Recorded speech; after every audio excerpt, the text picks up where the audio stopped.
2009 ക്യാനി പ്രൊജക്റ്റിൽ work ചെയ്യുമ്പോൾ ഞാനൊരിക്കലും റീഫാബിഷ്ഡ് കമ്പനിയെ കുറിച്ചല്ല ആലോചിച്ചിരുന്നത്.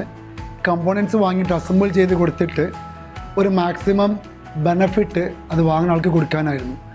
പിന്നീട് നമ്മളെങ്ങനെ വളർന്നു, കാലം മുന്നോട്ട് പോകണു, പ്രൈസ് ഗ്യാപ്പ് കുറഞ്ഞു വരുന്നു. അസംബിൾഡും അതുപോലെ ബ്രാൻഡും തമ്മിലുള്ള പ്രൈസ് ഗ്യാപ്പ് കുറഞ്ഞു വരുന്നു. പിന്നീട് അസംബിൾഡും ബ്രാൻഡഡ് നോക്കുമ്പോൾ ചില സമയത്ത് നമുക്ക് ബ്രാൻഡഡ് വാങ്ങുന്നതാണ് ഒരു അസംബിൾഡ് കമ്പനിയേക്കാളും നമുക്ക് ലാഭകരം എന്ന് കാണാൻ കഴിഞ്ഞിട്ടുണ്ടായിരുന്നു.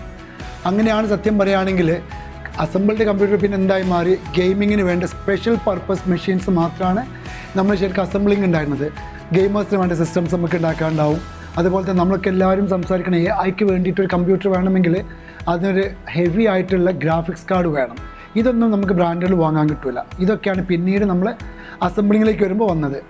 ഇതിലൊക്കെ പോകുമ്പോഴാണ് ചില ചിന്തകൾ, കാരണം നമ്മൾ ക്ലൗഡ് കമ്പ്യൂട്ടിങ്ങിനെ കുറിച്ച് സംസാരിക്കുന്നുണ്ട് അല്ലേ, എല്ലാം ഓൺലൈനിലേക്ക് പോയിക്കൊണ്ടിരിക്കുന്ന കാലമാണ്.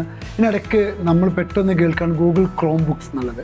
അപ്പോൾ ക്രോം ബുക്സ് നോക്കിയപ്പോഴാണ് കാണാൻ പറ്റിയത്, ക്രോം ബുക്സ് നമ്മൾ ഈ പറഞ്ഞ് i3-ഉം i5-ഉം i7-ഉം പ്രോസസ്സറില്ല, 8GB 16-32GB റാമില്ല അതിനകത്ത് അതുപോലെ 256 512 1TB ഫാറ്റി സ്റ്റോറേജുകളുമില്ല.